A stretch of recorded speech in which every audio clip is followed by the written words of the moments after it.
નમસ્કાર દર્શક મિત્રો, હું છું વાહિદ બસદ્દી અને આપ નિહાળી રહ્યા છો હમ ટીવી ભરૂચ ન્યૂઝ। હવે નિહાળીશું આજના મુખ્ય સમાચારો।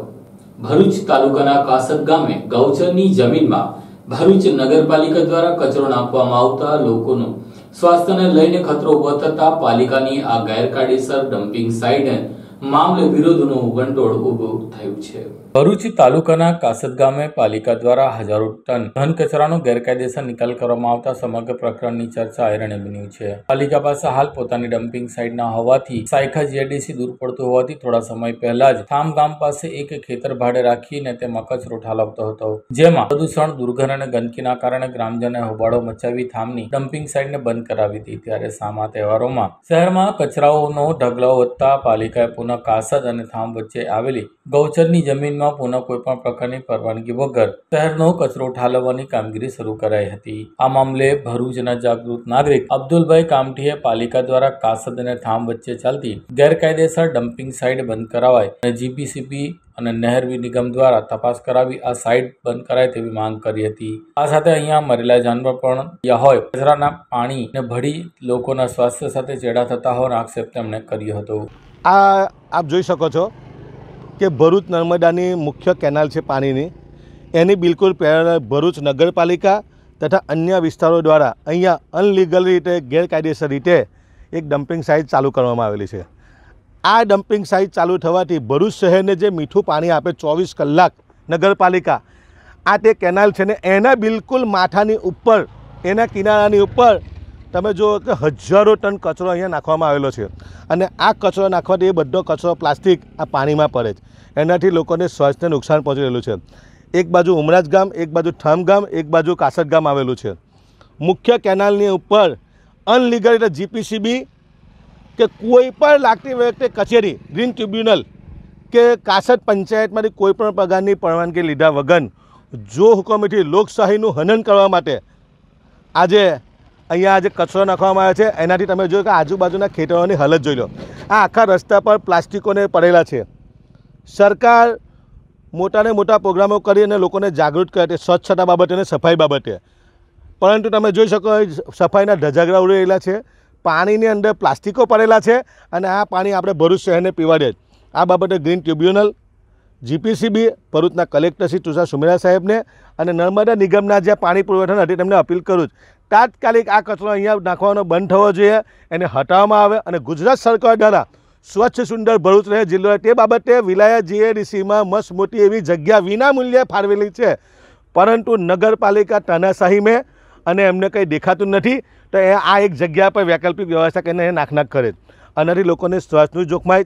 જ્યારે પવન આવે ત્યારે એટલી ભયંકર ગંદકી જેનાથી લોકોને શ્વાસને નુકસાન પહોંચે છે। એટલે હું ઊંઘતી નગરપાલિકા છે ભરૂચ એને જગાડવા માટે આજે આ તમે જો કે આ કચરો જો તાત્કાલિક હટાવવામાં નહીં આવે તો ગ્રીન ટ્રિબ્યુનલમાં અને જીપીસીબીમાં આના વિરુદ્ધમાં રજૂઆત કરવામાં આવશે। તાત્કાલિક આ મીઠા પાણીનો જે અહીંયા કેનાલ છે એને સ્વચ્છ કરી અને અમની સામે કાયદેસરની કાર્યવાહી થઈ જાય એ અમારી માંગ છે। જ્યારે આ મામલે ભરૂચ નગરપાલિકાના વિપક્ષના નેતા શમશાદ અલી સૈયદે જણાવ્યું હતું કે ભરૂચ નગરપાલિકા કોઈને કોઈ કારણસર વિવાદમાં રહેતી હોય છે। પાલિકા પાસે હાલ પોતાની કોઈ પણ ડમ્પિંગ સાઇટ ન હોય, પાલિકા ગેરકાયદેસર સાઇટ કોઈ એક ગામ ચાલુ કરે ત્યાં વિરોધ થતો બીજા ગામમાં ચાલુ કરે તે ભાજપના પ્રેરિત પાલિકા માટે ખૂબ જ શરમજનક વાત છે। કચરા બાબતે અનેક વખતે શહેરીજનોને મુશ્કેલી વેઠવી પડે છે, પરંતુ આજ દિન સુધી ડમ્પિંગ સાઇટનો પ્રોબ્લેમ હલ નહીં કરાય। આ અંગે કલેક્ટર અને ઉપલા અધિકારીઓ તપાસ હાથ ધરી આ સાઇટ જો ગેરકાયદેસર હોય તો તેની તપાસ કરી બંધ કરવાની માંગ કરી હતી। અગાઉ કાસદ ગામ ખાતે ગૌચરની જમીનમાંથી માટી ચોરીનું પાપ પણ છુપાવવામાં આ કારસો રચાયો હોવાનું જાણવા મળ્યું છે। ત્યારે કાસદ ગામે ગૌચરની જમીનમાં ભરૂચ પાલિકા દ્વારા હજારો ટન ઘન કચરો ઠાલવતા તલાવડીનું પૂરણ તથા તલાવડી પુરાઈ છે। પુનઃ શરૂ કરાયેલી ડમ્પિંગ સાઇટ હાલમાં શહેરીજનોને પીવાનું પાણી પૂરું પાડે છે, જેની નજીક હોય આ કેનાલમાં કચરો પડતો હોય લોકોના સ્વાસ્થ્ય સાથે ખિલવાડ થતો એવું લાગી રહ્યું છે। આ અંગે કાસદ ગ્રામ પંચાયતના વહીવટદાર દેવરાજસિંહ રાજે ટેલિફોનિક વાતચીત કરતા પંચાયત પાસે આ મામલે કોઈ પણ પ્રકારની પરવાનગી લેવામાં આવી નહીં હોવાનું જણાવ્યું હતું। ગુજરાત પોલ્યુશન કંટ્રોલ બોર્ડને લગતા અધિકારીઓ દ્વારા યોગ્ય તપાસ કરાય તે જરૂરી છે। ભરૂચ નગરપાલિકા હર હંમેશ વિવાદમાં રહે છે। ડમ્પિંગ સાઇટનો મુદ્દો હોય ત્યારે આમાં તમે જોઈ શકો છો કે ભરૂચ નગરપાલિકા પાસે પોતાની કાર્યરત ડમ્પિંગ સાઇટ નથી, જે છે તે સાયકા ખાતેની ડમ્પિંગ સાઇટ કોઈક ના કોઈક ભારતીય જનતા પાર્ટીના આંતરિક વિખવાદના કારણે એ ડમ્પિંગ સાઇટ તેમણે બંધ કરવી પડી. અને ભરૂચ શહેરની કહી શકાય કે પાસે જે અનલીગલી ડમ્પિંગ સાઇટ આજે કોઈક એક ગામ પાસે ચાલુ કરે છે અને એ ગામનો વિરોધ હોય તો બીજા ગામ પાસે જઈને શરૂ કરે છે. એ ભારતીય જનતા પાર્ટી શાસિત ભરૂચ નગરપાલિકા માટે શરમજનક વાત છે. આજે આટલી મોટી એ ગ્રેડની નગરપાલિકા હોય અને પોતાની એક કાયમી ડમ્પિંગ સાઇટ ના હોય એટલે શાસક પક્ષે કહી શકાય કે પોતે આજે સત્તા છોડી દેવી જોઈએ. આજે અવારનવાર ડમ્પિંગ સાઇટના મુદ્દે ભરૂચ શહેરની જનતાને કહી શકાય કે કચરા બાબતે સામનો કરવો પડે છે અને આજે એ ડમ્પિંગ સાઇટનો ઇસ્યુ સોલ્વ નથી થઈ રહ્યો. હાલમાં જે ડમ્પિંગ સાઇટનો મુદ્દો છે એ ડમ્પિંગ સાઇટ પણ લોકોનું કહેવું છે કે એ ડમ્પિંગ સાઇટ પણ અનલીગલી છે. એ તપાસનો વિષય છે.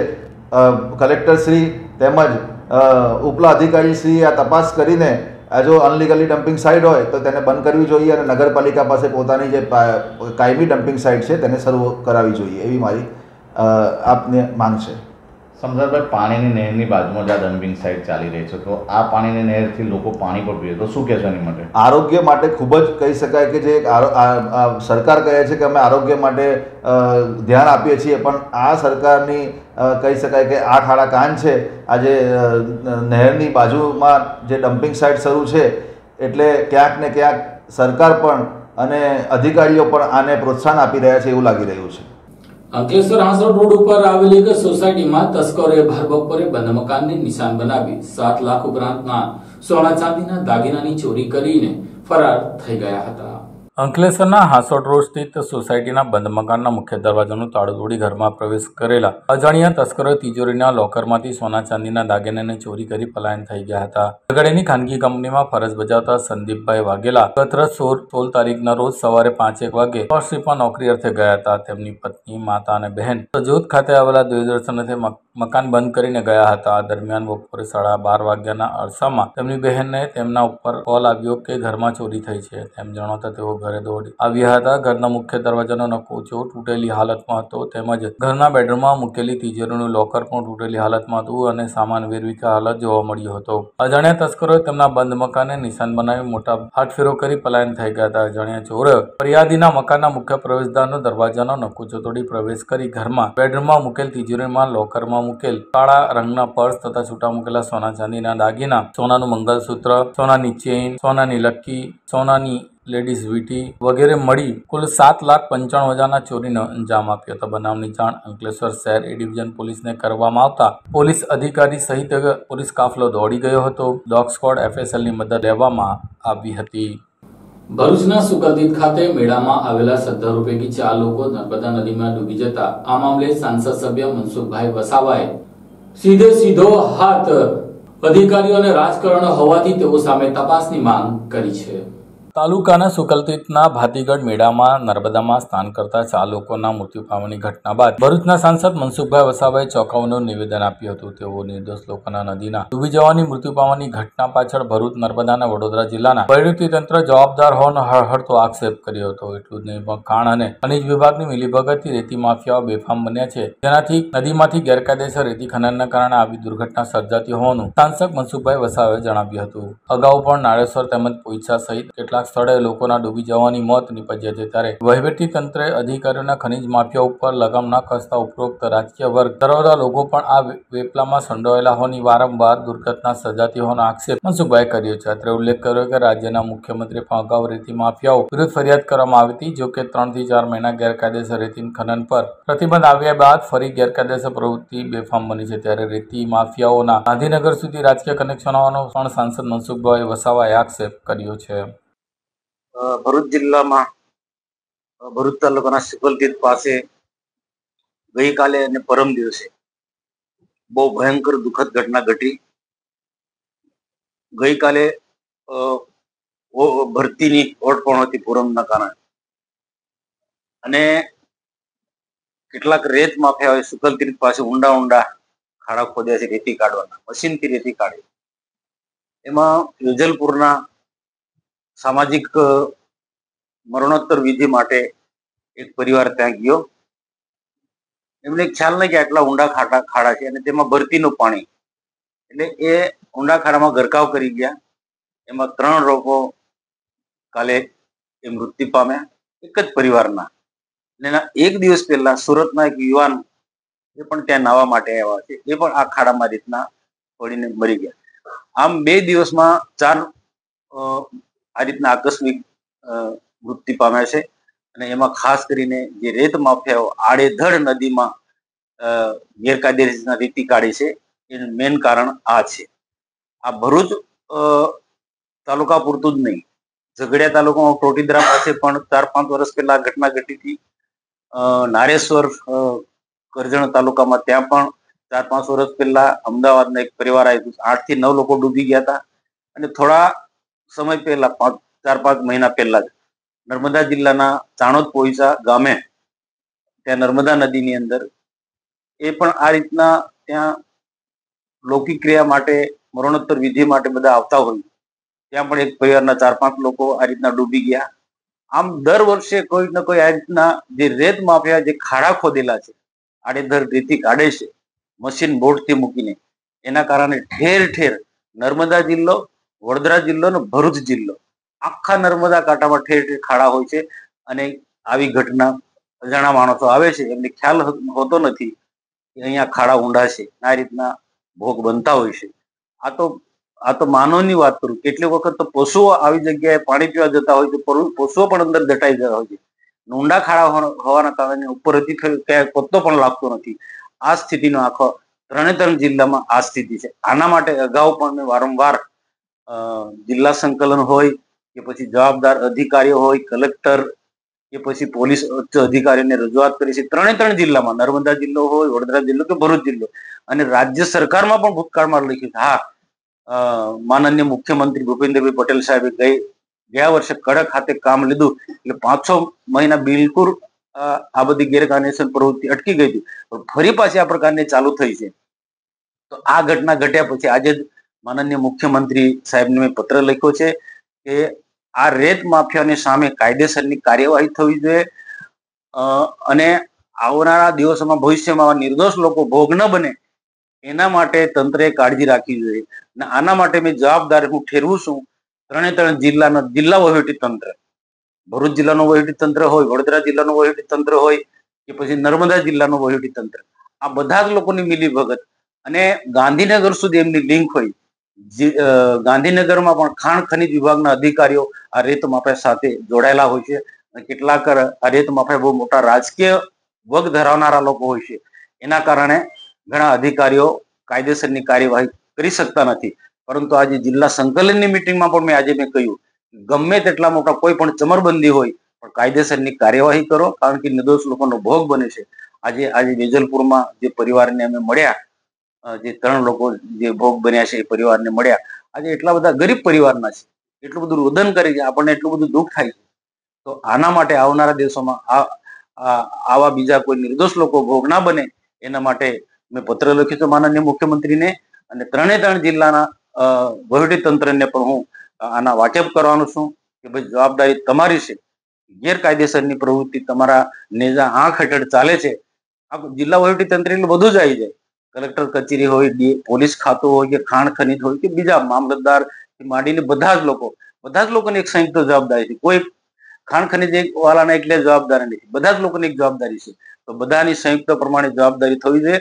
અને આવું કોઈ પણ લોકોનો જો ભોગ બને છે, નિર્દોષ લોકોનો આખું પરિવાર છીનભીન થઈ જાય છે, તો એવા લોકોને પણ સરકારે વળતર આપવું જોઈએ. એ રીતના આજે મુખ્યમંત્રીને પત્ર લખ્યો છે.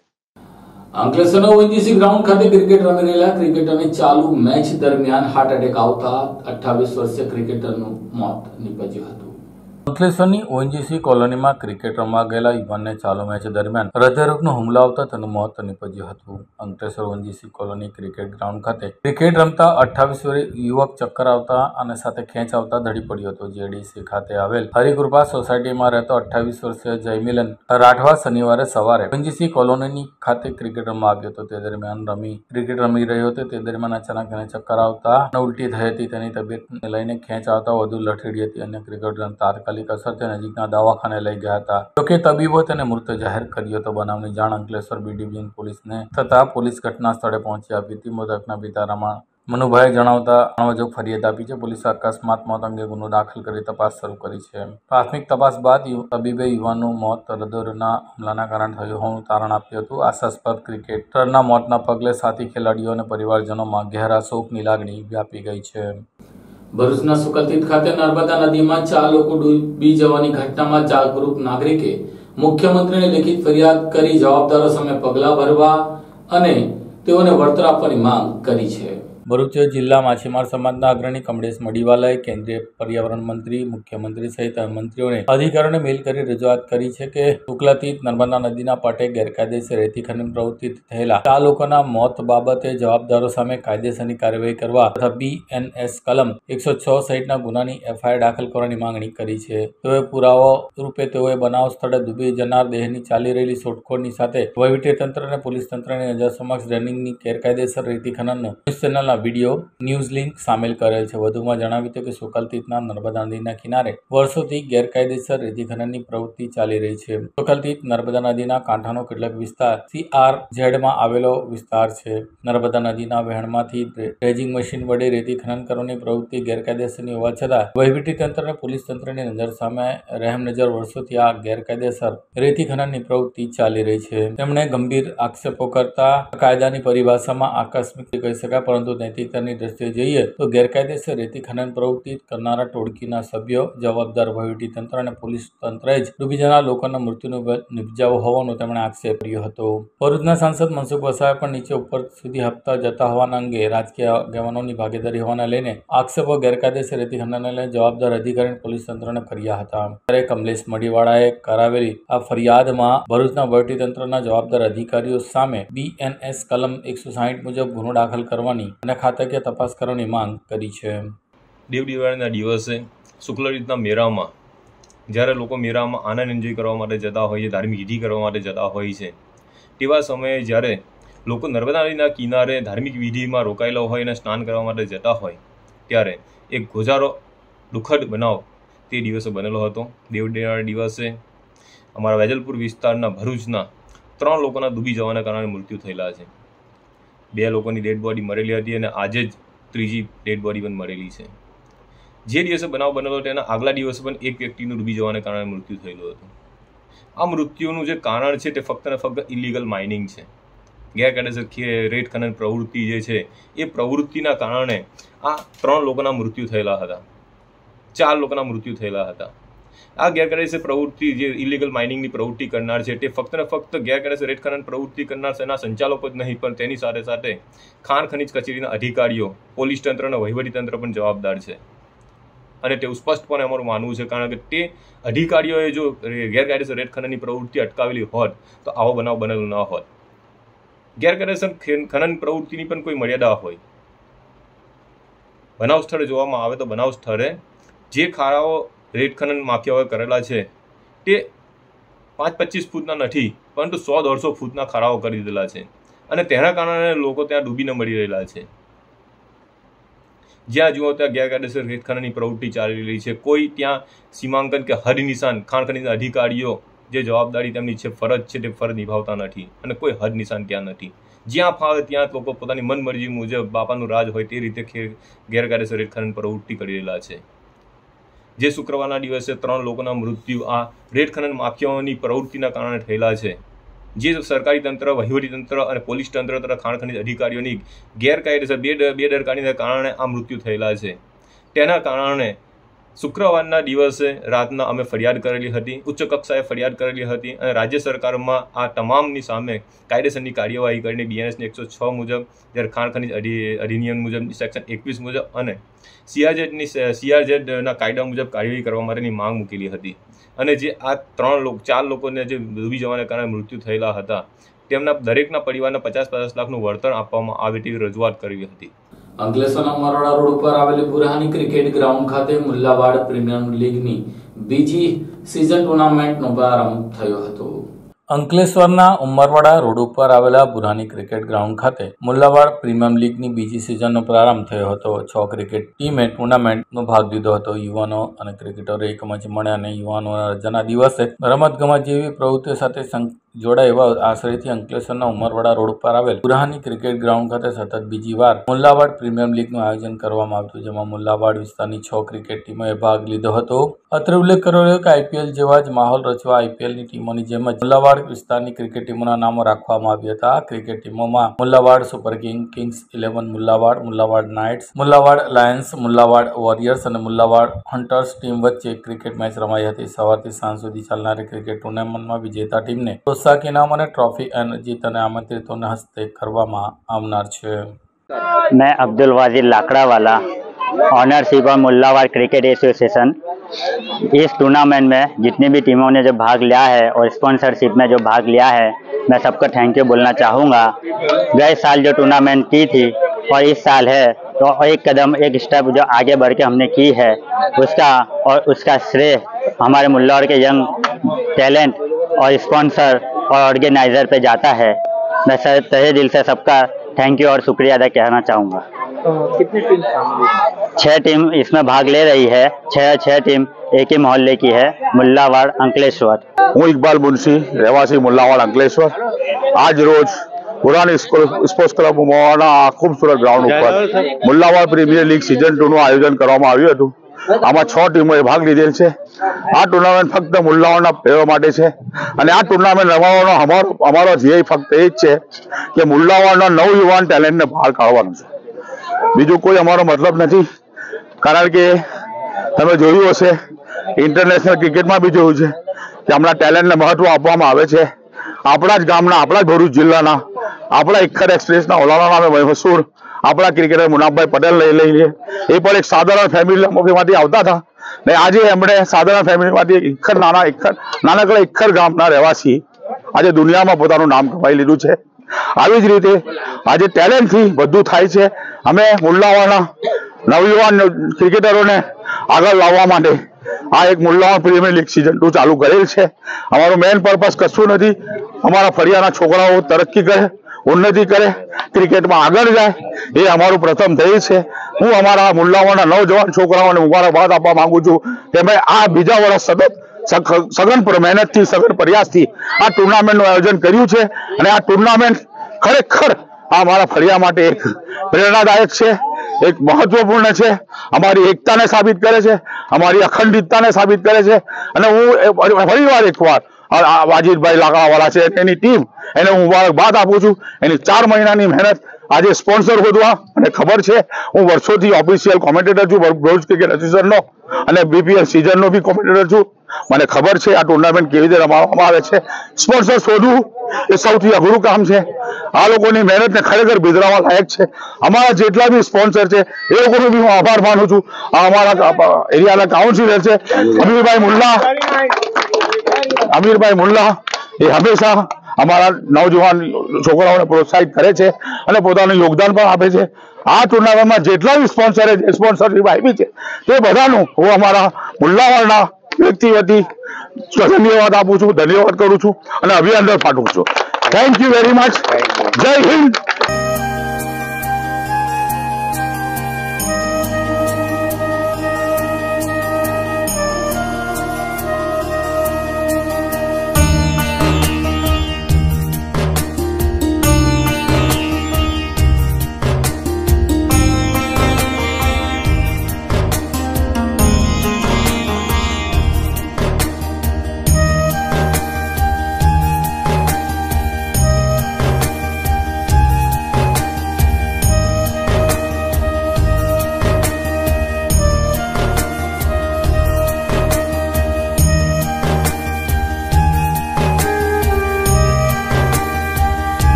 Do you want to crack IELTS or PT exam in the first attempt?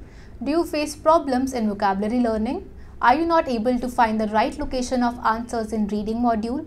And you also face problems in writing and speaking module? Then join English Labs Powered Center, which is working for 26 years in the field of IELTS and spoken English. On joining English Labs Center, you will get a unique course kit, AI-based mobile app, and through our techniques, more than 1,000 students have cleared their IELTS exams in the first attempt. So what are you guys waiting for? Click on the given link and book your demo now.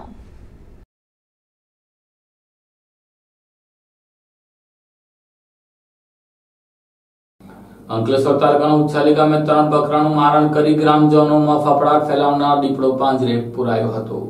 Ankleshwar તાલુકાના ઉછાલી ગામની સીમમાં ખૂંખાર દીપડો પાંજરે પુરાતા ગ્રામજનોએ હાશકારો અનુભવ્યો હતો. ગ્રામજનોના મતે દીપડાએ 3 બકરાઓનું અગાઉ મારણ કર્યું હતું. અંકલેશ્વર તાલુકાના ઉછાલી ગામે છેલ્લા કેટલાક સમયથી દીપડાએ આંટાફેરા મારતા ગ્રામજનોમાં ફફડાટ જોવા મળ્યો હતો. દીપડાએ ગામની સીમમાં 3 જેટલા બકરાનું મારણ કર્યું હતું. ગ્રામજનો દ્વારા અંગે વન વિભાગને જાણ કરવામાં આવતા વન વિભાગ દ્વારા ગામની સીમમાં પાંજરું ગોઠવવામાં આવ્યું હતું. આ પાંજરામાં ગતરોજ રાત્રિના સમયે દીપડો આબાદ કેદ થયો હતો. દીપડો પાંજરે પુરાવાની વાત ફેલાતા લોકોના ટોળા ઉમટ્યા હતા. બનાવની જાણ થતાં જ વન વિભાગના અધિકારીઓ પણ દોડી આવ્યા હતા અને દીપડાને સુરક્ષિત જગ્યાએ છોડી મૂકવાની તજવીજ હાથ ધરી હતી. ઉછાલી ગામની સીમમાં ખાડી કિનારે 5 થી 7 દિવસ પહેલા દીપડાની દેખાવાની બૂમો મળતા અંકલેશ્વર દ્વારા અલગ અલગ જગ્યાએ 3 થી 4 પિંજરાઓ ગોઠવવામાં આવ્યા હતા. દીપડાને પકડવા માટે પિંજરામાં બકરા, મરઘા, બુંગલા જેવો મારણ મૂકવામાં આવેલ, જેમાં આજ રોજ સવારે મળસ્કે દીપડો પાંજરે પુરાયેલ છે, જે દીપડો નર અને 6 થી 7 વર્ષનો જણાય છે. આ માધ્યમથી હું જનતાને જણાવવા માંગુ છું કે કોઈ પણ ગામમાં કોઈ પણ દીપડો દેખાવાનું જણાય એવું કે બૂમ મળે તો વન વિભાગને તરત જાણ કરવી, તેમજ બહાર આજે જવું નહીં. રાતે ખેતરમાં જવાનું થાય તો 2-3 વ્યક્તિઓ સાથે જવું, બેટરી મારતા રહેવું અને અવાજ કરતા રહેવું. અંકલેશ્વરના સદોદ ગામ નજીક આવેલી સીએનજી સ્ટેશન ખાતે કારમાં આગ લાગતા કાર બળીને ખાખ થઈ હતી. જોકે પરિવારજનો કારમાંથી ઉતરી જતા તેઓનો બચાવ થયો હતો.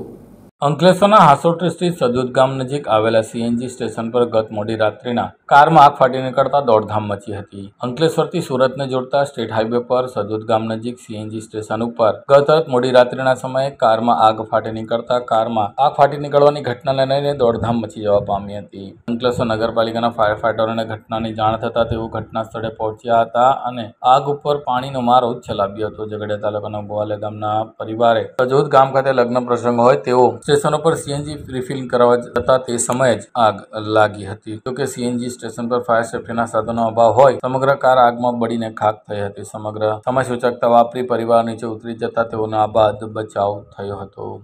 નેત્રંગ તાલુકાના ટીમલા ગામ ખાતે પત્નીના આડા સંબંધના વહેમમાં પત્ની અને સસરા ઉપર કુહાડીથી હુમલો કરી પતિ ફરાર થઈ ગયો હતો. નેત્રંગ તાલુકાના ટીમલા ગામે રહેતી 3 સંતાનોની માતા ટીનાબેન રમેશભાઈ વસાવા પોતાના નિત્યક્રમ મુજબ સાંજના સમયે ઘરે જમવાનું બનાવતી હતી ત્યારે તેણીનો પતિ રમેશ ગંભીર વસાવા ત્યાં આવીને કહેવા લાગેલ તું અન્ય પુરુષ સાથે મારા સંબંધ રાખે છે. આ સાંભળીને ટીનાબેને કહ્યું કે મારે કોઈ સાથે સંબંધ નથી, તમે ખોટો શક કરો છો. ત્યારબાદ રમેશભાઈ ઉશ્કેરાયેલ ગયાને પત્નીને ઢીક્કા પાટોનો માર મારવા લાગ્યો હતો. ઘરમાં મુકેલ કુહાડી લઈ આવીને કુહાડીના ધારવાળો ભાગ ટીનાબેનને માથાના ઉપર મારી દીધો. તેથી ટીનાબેન ઇજાગ્રસ્ત થયા. ચામડી ફાટીને લોહી નીકળ્યું હતું. ત્યારબાદ ટીનાબેને ત્યાંથી તેના પિયરના ગામ કાંટીવાડા ફોરેસ્ટ કંપની ખાતે જતા રહ્યા. ત્યારબાદ ટીનાબેનનો પતિ રમેશ કાંટાપાડા આવ્યો હતો અને ટીનાબેનને મારવા જતા ટીનાબેનના પિતાએ ઝઘડો ના કરવા સમજાવતા રમેશભાઈએ તેમના હાથ પર રહેલી કુવાડીનો આગળનો ધારદાર ભાગ ટીનાબેનના પિતા દિનેલાભાઈને મોઢાના ભાગે મારી દેતા તેઓ ઇજાગ્રસ્ત થયા હતા. ટીનાબેને બૂમાબૂમ કરતા રમેશભાઈ ત્યાંથી ધમકી આપી જતો રહ્યો હતો. ઇજાગ્રસ્ત પિતા પુત્રીને સારવાર અર્થે નેત્રંગ સરકારી દવાખાને લઈ જવાયા હતા. ત્યારબાદ વધુ સારવાર માટે રાજપીપળા લઈ જવા હતા. આ ઘટના સંદર્ભે ટીનાબેને તેના પતિ રમેશ ગંભીર વસાવા રહેવાસી ટીમલા વિરુદ્ધ નેત્રંગ પોલીસ મથકમાં ફરિયાદ લખાવતા પોલીસે આ સંદર્ભે ગુનો દાખલ કરી કાયદેસરની કાર્યવાહી હાથ ધરી છે. ભરૂચમાં મતદાર યાદી સુધારણા કાર્યક્રમમાં લોકો મતદાર યાદી સુધારવામાં પોતાના નામ સુધારવા ઉમટી પડ્યા હતા.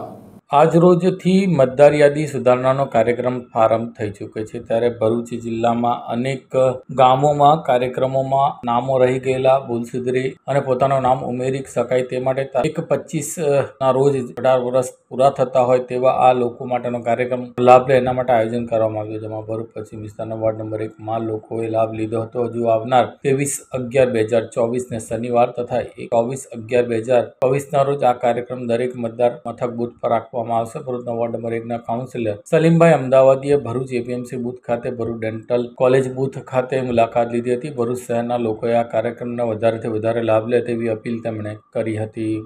આજરોજ ભરૂચ મત વિસ્તારમાં ખાસ કરીને કલેક્ટરશ્રી ને ઇલેક્શન કમિશન દ્વારા મતદાન સુધારા કાર્યક્રમ રાખવામાં આવેલો છે. ભરૂચની પ્રજાને, વોર્ડ નંબર 1 અને 2ની પ્રજાને મારી રિક્વેસ્ટ છે કે તમામ બૂથો પર જઈને પોતાના મતદાન સંબંધી, કાર્ડ સંબંધી જેવી સમસ્યા હોય તો નવા નામ દાખલ કરવાની જે પણ સમસ્યા હોય તો આજના દિવસે ને હવે પછી 23 અને 24 નવેમ્બરના રોજ આ કાર્યક્રમ ચાલુ રહેવાનો છે. પોતાના મતદાન મથકમાં જઈને જે પણ સમસ્યાઓ હોય તેનો નિકાલ કરી નામ દાખલ કરવામાં સરકારશ્રીના અને જે ઇલેક્શન કમિશનની જે યોજના છે તેનો સંપૂર્ણપણે લાભ ઉઠાવે એવી ભરૂચ શહેરની પ્રજાને મારી રિક્વેસ્ટ છે. આજ રોજ એપીએમસી માર્કેટ અને ડેન્ટલ કોલેજના બૂથ પર અમે મુલાકાત લીધી છે. જે સંબંધિત જે પણ પ્રશ્નો હતા તે પ્રશ્નોનો નિકાલ કરવામાં લોકોને સહકાર આપ્યો છે. ડેડિયાપાડાના ધારાસભ્ય ચેતરભાઈ વસાવાએ અલગ ભીલ પ્રદેશની રાજ્યની માંગણી કરી હતી. જો કે આ મામલે ભાજપના સાંસદ મનસુખભાઈ વસાવાએ આ માંગણી યોગ્ય ન હોવાનું જણાવીને પોતાની પ્રતિક્રિયા આપી હતી. હાલ તો આદિવાસી સમાજ દ્વારા જનનાયક બિરસા મુંડાજીની જન્મજયંતિની ઠેર ઠેર ઉજવણી કરવામાં આવી રહી છે. ત્યારે આ બિરસા મુંડાજીની જન્મજયંતિ પ્રસંગે આમ આદમી પાર્ટીના ધારાસભ્ય એવા ચેતરભાઈ વસાવાએ હવે એક ચોંકાવનારું નિવેદન કર્યું છે. તેમણે કહ્યું છે કે અમે અલગ ભીલ પ્રદેશની માંગણી કરનાર છે. આગામી દિવસોમાં તેઓએ આદિવાસીઓના ઉત્થાન માટે, ભીલ આદિવાસીઓના ભલા માટે ભીલ પ્રદેશ મુક્તિ મોરચાની સ્થાપના કરી છે, જેમાં રાજસ્થાન, મધ્યપ્રદેશ, ગુજરાત અને મહારાષ્ટ્રનો સમાવેશ કરવામાં આવ્યો છે. આ મોટું સંગઠન બનાવીને અમે આગામી દિવસોમાં એક ભીલ પ્રદેશની માંગણી કરવા આવશે અને તેનું પાટનગર કેવડિયા બનાવવાની તેમણે જાહેરાત કરી હતી. આદિવાસી સમાજ માટે તેઓ જો જરૂર પડશે તો તેમની પાર્ટી તેમને આ કાર્યમાં રોકશે તો તેઓ રાજીનામા આપવાની પણ તૈયારી દર્શાવી હતી. બીજી તરફ ચેતરભાઈએ અલગ ભીલ પ્રદેશની કરેલી માંગણીને લઈને મનસુખભાઈ વસાવા એ જણાવ્યું હતું કે તેઓની માંગણી યોગ્ય નથી. અગાઉ અનેક આગેવાનો ભીલ પ્રદેશની માંગણી કરી ચૂક્યા છે. જ્યારે સરકાર કેન્દ્રમાં ભાજપની છે, ગુજરાતમાં ભાજપની સરકાર છે, તેને સારો વિકાસ કરી રહી છે. આદિવાસીના બાકી રહેલા પ્રશ્નો પણ ટૂંક જ સમયમાં ઉકેલાશે એવું તેમણે જણાવ્યું હતું. જેમને ચેતરભાઈ વસાવાની આ ભીલ પ્રદેશની માંગણી યોગ્ય ન હોવાનું જણાવ્યું હતું. સારા ડોક્ટરો માટે આંદોલન કરે, સારા દવાખાનાઓ માટે આંદોલન કરે, સિંચાઈના પાણી માટે, પીવાના પાણી માટે આંદોલન કરે, પોતાના જળ જંગલ જમીન પરના અધિકારો માટે આંદોલન કરે, સંવિધાનિક 5મી અનુસૂચિ 1 માટે આંદોલન કરે, તો ક્યાં સુધી અમારે લડેંગે જીતેંગે જિંદાબાદ મુર્દાબાદ કરવાનું છે? ત્યારે આજે અમે ગુજરાતના, મહારાષ્ટ્ર, મધ્યપ્રદેશ અને રાજસ્થાનના તમામ આગેવાનો સાથે મળીને ભીલ પ્રદેશ મુક્તિ મોરચા સંગઠન અમે જાહેર કર્યું છે અને આજેથી કાઉન્ટડાઉન ચાલુ થાય છે. અમે ગુજરાત, રાજસ્થાન, મધ્યપ્રદેશ અને મહારાષ્ટ્રમાં ભીલ પ્રદેશ મુક્તિ મોરચા અંતર્ગત અમારું વિશાળ સંગઠન બનાવીશું અને જનજાગૃતિ સાથે અમારા સામાજિક અધિકારો, બંધારણીય અધિકારો મેળવવા માટે આવનારા દિવસોમાં અમે સરકાર સામે આવીશું. સાથે સાથે જો સરકાર અમારા આદિવાસીઓનો વિકાસ નહીં કરવા માંગે તો અમે આવનારા ભવિષ્યમાં દેશનું 29મું રાજ્ય અલગ એટલે કે ભીલ પ્રદેશ રાજ્યની માંગણી કરીશું અને એની રાજધાની અમે કેવડિયા બનાવીશું. ખાસ પાર્ટીને મેં તમે એક વિનંતી કરી છે કે અમારા આદિવાસીના વિકાસના મુદ્દે કોઈ પણ પાછીપાની નહીં કરે અને જો કરશે તો અમે પહેલા વિરોધ કરીશું. તમે જોયું હશે અમે રિઝર્વ અનામત, એસટી અનામત બેઠકો પરથી ચૂંટાયેલા છીએ અને અમે આજે પણ જે સમાજે અમને ચૂંટીને વિધાનસભા મોકલ્યા છે એમનો અવાજ બનીએ છીએ. જ્યારે પણ આદિવાસીઓનો અવાજ બનતા મારી પોતાની પાર્ટી પણ જ્યારે મને રોકશે ત્યારે સૌપ્રથમ એ પાર્ટી પરથી રાજીનામું આપવાનું કામ અમે કરીશું. પણ અમે સમાજને એક કરવા માટે ક્યાંય પાછીપાને નહીં કરીએ. અમે જ્યાં સુધી જીવીએ છીએ ત્યાં સુધી અમારું જીવન અમારા સમાજને અમે સમર્પિત કરીશું અને જીવીએ ત્યાં સુધી અમારું ભીલ પ્રદેશ રાજ્ય અમે બનાવીને જ રહીશું, એ આજે અમે સંકલ્પ કર્યા છે. યુવાનોને શું સંદેશો આપશો? યુવાનોને પણ અમે સંદેશો આપ્યો છે, તેમનો કેરિયર બનાવવાનો સમય છે, ત્યારે મોંઘી બાઇકો લઈને નાચવા કૂદવામાં સમય નહીં બગાડે અને પોતે યુવાનો સારું ભણે, પોતાનું કેરિયર બનાવે, પોતાના પરિવારને સારી સુખ સુવિધા પૂરી પાડે, એ અમે યુવાનોને પણ આજે સંદેશો આપ્યો છે.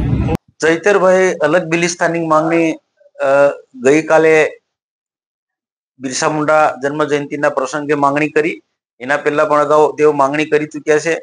અને સોમજી ડામોર સંસદ સભ્ય દાહોદના, જે વર્ષો પહેલા અલગ બિલિસ્તાનની માંગણી એ ચલાવતા હતા, બીજા ટ્રાઇબલ સંગઠનોએ પણ માંગણી કરી છે, પણ ક્યાંય બધા લોકો આમાં સફળ થયા નથી. કારણ કે ટ્રાઇબલ અને અલગ જે રાજ્યની જે વાત છે એ ભૌગોલિક દ્રષ્ટિએ પણ બરોબર નથી.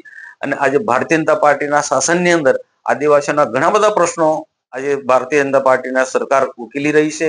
રસ્તા, રોડ, રસ્તા, પીવાના પાણીથી માંડીને શિક્ષણથી માંડીને સેન્ટ્રલ ગવર્મેન્ટની ટ્રાઇબલની સ્કૂલો પણ ચાલે છે. એક જિલ્લામાં મોટા ભાગે રાજ્ય સરકારની પણ આદર્શ નિવાસી શાળા જેવી સારામાં સારી સ્કૂલો ચાલે છે. એટલે આદિવાસીઓના જે પણ કોઈ પ્રશ્નો જે છે એ બધા જ પ્રશ્નો રાજ્ય સરકારના ભારત સરકાર ઉકેલી રહી છે. અને કદાચ ચૈતરભાઈ કહે છે એ પ્રકારે ક્યાંક ક્યાંક કેટલાક પ્રશ્નો શિક્ષણને લગતા પ્રશ્નો હશે, આરોગ્યને લગતા પ્રશ્નો હશે, એ આવનારા દિવસોમાં સરકાર ગુજરાતમાં પણ ભાજપની છે અને કેન્દ્રમાં પણ ભાજપની સરકાર છે. આવા જે પણ કોઈ પ્રશ્નો હશે એ પ્રશ્નો અમે ઉકેલીશું, પણ અલગ બિલિસ્તાનની માંગણીમાં અમે નથી. ગુજરાતમાં સૌપ્રથમવાર કૈલાસ ગુરુકુલમ ખાતે સ્ફટિક ચિંતામણી શિવલિંગના દર્શન માટે ખુલ્લું મૂકવામાં આવશે તેવું કથાકારે જણાવ્યું હતું.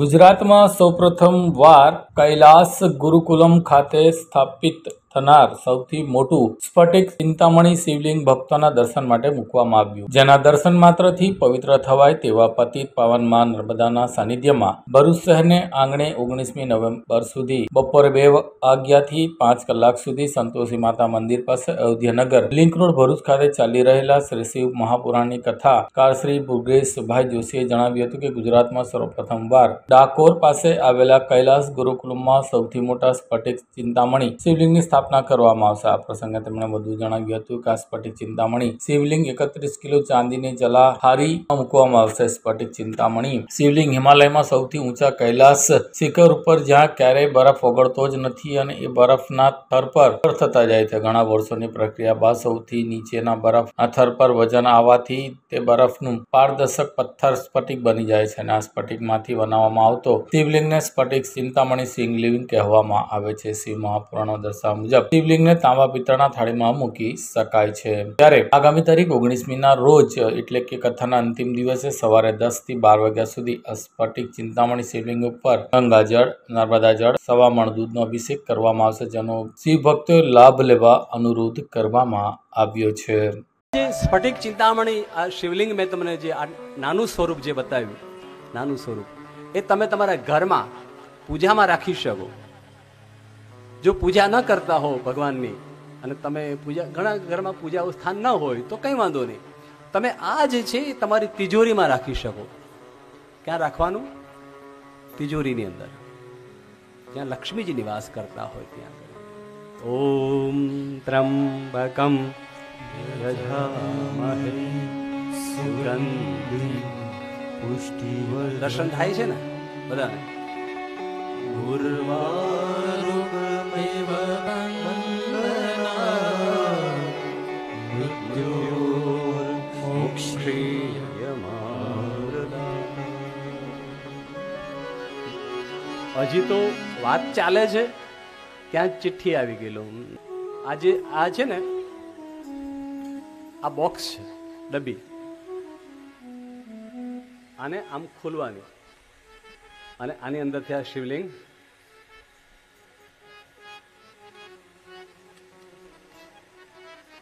લોકોને મનની અંદર શંકા હતી કે આ શિવલિંગ કઈ રીતનું, પણ આ રીતે સોનીએ આપણને જે ઝવેરી હતો એને આપણને આ રીતે પ્રદાન કર્યું છે.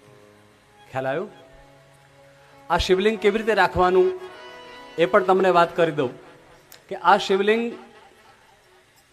તમે તાંબાની કોઈ ડીશ અથવા તો તાંબાની પાત્ર હોય, આપણી પાસે શક્તિ ન હોય તો તાંબાની લાવી શકીએ, વાટકી અથવા એવી એમાં મૂકવાનું છે. અથવા તો તમારી પાસે પિત્તળનું કોઈ સાધન હોય એવું તો એમાં મૂકવાનું. અને સારામાં સારું જો આનું ફળ પ્રાપ્ત કરવું હોય તો ચાંદીમાં મૂકવાનું. શેમાં મૂકવાનું? ચાંદીમાં. કમસે કમ નાનકડી એવી ચાંદીની વાટકી અથવા નાની એવી ડીશ તો આપણને મળી જ જાય. મને એવું નથી લાગતું કે કોઈ અહીંયા એવું હોય કે ચાંદીની ડીશ ન ખરીદી શકે.